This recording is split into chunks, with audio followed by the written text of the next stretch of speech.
Vous savez, nous, notre inquiétude, c'est pas l'APR. D'autant plus que l'APR, c'est un parti qui n'existe même pas.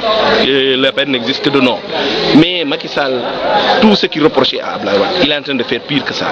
Tout ce qu'il avait pris comme engagement, il n'a absolument rien respecté. Et je pense que c'est ce qui est à l'origine de ces conseils des ministres décentralisés, comme il l'appelle. Mais ce qui fait le plus mal, c'est que lui, il est venu en disant qu'il va limiter les dépenses. Mais aujourd'hui, déplacer tout un gouvernement, il faut les loger.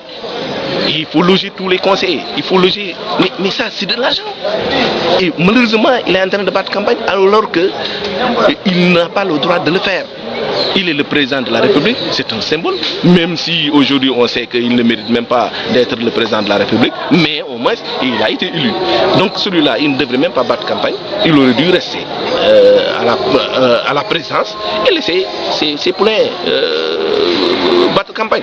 Mais je pense que tout Sénégalais doit dénoncer cela, parce que c'est une façon aussi, encore une fois, de tromper les Sénégalais, comme il a l'habitude de le faire. Parce que tous les engagements qu'il avait pris, je vais diminuer le prix du riz, le prix de l'huile, le prix du sucre, je vais créer des emplois. Mais il n'en a absolument rien fait. Et chose grave, c'est qu'il est en train de supprimer des emplois au moment où il n'en crée pas. Et ça, c'est créer des chômages. Les 59 agences qu'il a supprimées, mais au moins qu'il les remplace. Ces gens qui travaillaient dans ces agences-là, mais au moins qu'il les insère quelque part. Mais il ne l'a pas fait. Les chômeurs qui sont là, qui avaient beaucoup d'espoir, placé beaucoup d'espoir en lui, aujourd'hui, c'est des gens qui ne savent plus où donner de la tête. Et les paysans, tout le monde sait que malheureusement, on leur a donné des semences de très mauvaise qualité. Donc, franchement, voilà un homme qui a déçu les Sénégalais.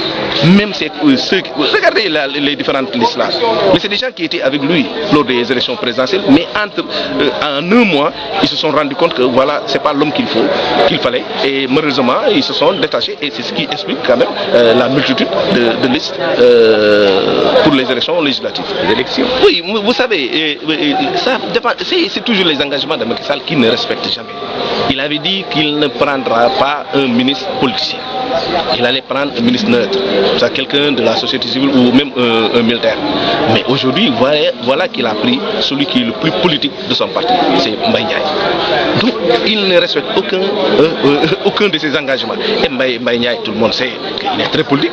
Celui-là, si on n'ouvre pas les yeux, si on ne le surveille pas très bien, c'est quelqu'un qui est prêt vraiment à frauder. Et nous, franchement, nous ne sommes pas prêts à nous laisser faire parce que nous ne l'avons pas fait et on n'acceptera pas quand même que ces gens-là le fassent. Et d'ailleurs, c'est ce qui explique que, en utilisant son ministère, il est en train de, disons, de confisquer les voitures, des moyens qui devraient nous permettre de battre campagne. C'est comme si aujourd'hui vous demandez à quelqu'un, allons en guerre, vous confisquez ses armes et vous lui demandez de venir se battre avec vous.